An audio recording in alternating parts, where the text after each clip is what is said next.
Hey guys, Anthony here with a video to help you understand if GDPR applies to you.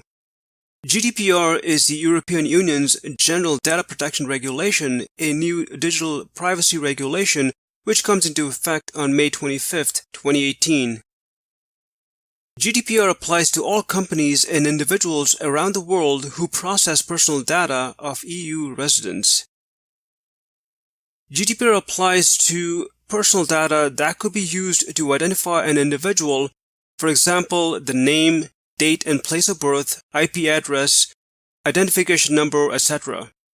So if you have a website that collects data on visitors using cookies, for example, or collect personal data via a newsletter sign-up form or even a contact form, then GDPR most probably applies to you.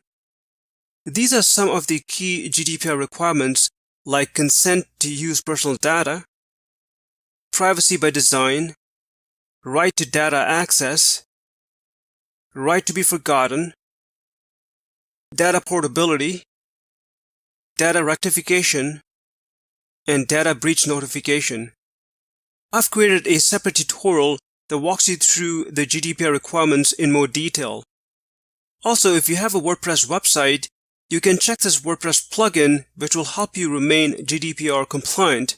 You can check the link in the description section. So does GDPR apply to you? Well, hope this video helped. If you've got any questions, please leave them in the comment section. And thanks for watching.